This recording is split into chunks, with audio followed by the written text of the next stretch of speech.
Hi friends, this is your pal Scott Garibay, and today we're going to talk about Dungeons and Dragons, and we are going to specifically talk about Stranger Things and Bleed, as shown in Stranger Things. Really, really fascinating. So, there's this question of Bleed, where and Bleed. Just Google it, and you'll find 50 Reddit posts.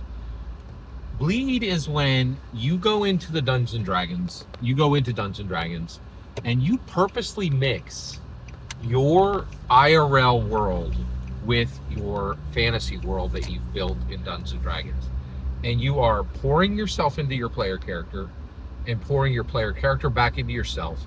You are swapping attributes of your personality, of your intellect, of your emotion, of your spirit freely, right?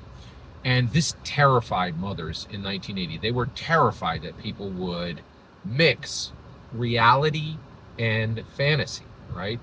And today, it's not even debated. It is absolutely happening. And what I think is really fascinating is I actually think Stranger Things is encouraging it, is saying, if you're going to play Dungeons and Dragons, you should completely, fully embrace Bleed at the highest possible levels. And that mixing your IRL world with your fantasy world is incredibly healthy, right? Because and I think that is really shown because Dungeons and Dragons is shown to be made, like, when you look at the characters in Stranger Things, Mike Wheeler, Luke, the core four, which literally, Dungeons and Dragons has a core four, fighter, cleric, wizard, rogue, right? But the core four here are Mike Wheeler, Lucas Sinclair, Dustin Henderson, and Will Byers. And these core four, they are by far the most emotionally strong, intellectually strong, and spiritually strong of anybody in the show. They're more grounded, they're more capable, and their friendship is tight as a drum, and it serves as a shield against the world. And it is forged on Dungeons and Dragons as the end.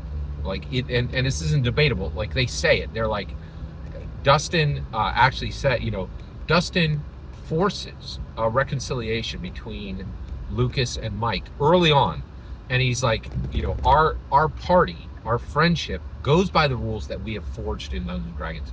Their social construct is literally mixed with the game, right? Like, and so, but today what we're going to talk about is that they take it even way beyond this, right? So in season 2, this idea of Bleed gets pushed even farther, right?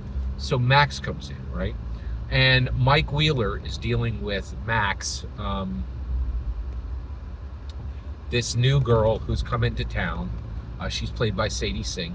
And so they're brought in, and and they have this, so immediately Lucas Sinclair and Dustin Henderson are interested in Max, but they're not interested in her as a friend. They're almost immediately both interested in her romantically, and they invite her into the friend group, right? Mike then deals with her and in the gym, and he's like, you know what? I don't really want you in our group, right? And if you did come in, you wouldn't fit, right? Because we're a D&D group, right? And she's like, I could be part of your D&D group. I could be your Zoomer, right? And he says, that's not a thing. That's not part of Dungeons and Dragons. And she's like, it could be. And I was really blown away by this, where she is saying, I understand. So she is outside of Dungeons and Dragons. She is going into becoming part of the friend group. And she realizes that Mike is against this. He's against her joining the friend group. And so she begins to say, I will interact in the context of Dungeons and Dragons, right? And begins to say, okay, I'm going to do this, from the Dungeons and Dragons perspective. And what I thought was really beautiful is this thing where she says, I'm going to be the Zoomer. And he's like, that's not a thing. Every single person who comes into Dungeons and Dragons early, like when they're very young, like even before junior high, does this. They're like, oh, well, I don't really understand what Dungeons and Dragons is, but I'm so attracted to it that I will just make up the parts I don't understand. And this is talked about, this has been talked about by Chris Perkins, by Jeremy Crawford. You will find dozens of channels that have talked about this exact thing of, of filling in the gaps until you really are fully expanded out into Dungeons and Dragons. But what gets even more wild is then finally Max is close to being part of the group, right?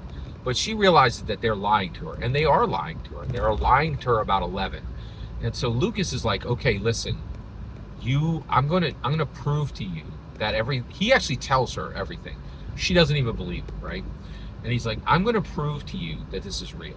And there's a scene where he says, listen carefully.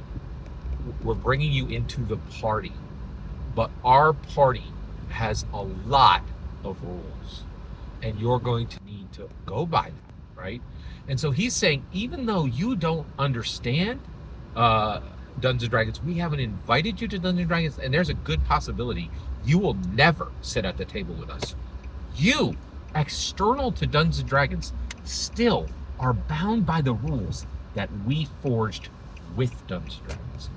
The bleed exhibited in Stranger Things, shown by the Duffer Brothers, and specifically signed off multiple times by Hasbro, right, is that bleed is limitless. Like, that not only should we be mixing our IRL lives with our fantasy worlds, we should insist that the people who don't even understand and are not at our Dungeons and Dragons table be subject to those Dungeons and Dragons rules as they come into our lives. That level of bleed is astonishing. It is absolutely astonishing. Okay? Every single word you just heard in this video is my humble opinion. Absolutely nothing more, absolutely nothing less. The important part is when I get to hear your humble opinion. When you get in the comments and send your traffic. Please consider liking and subscribing, and have a fetch millennium.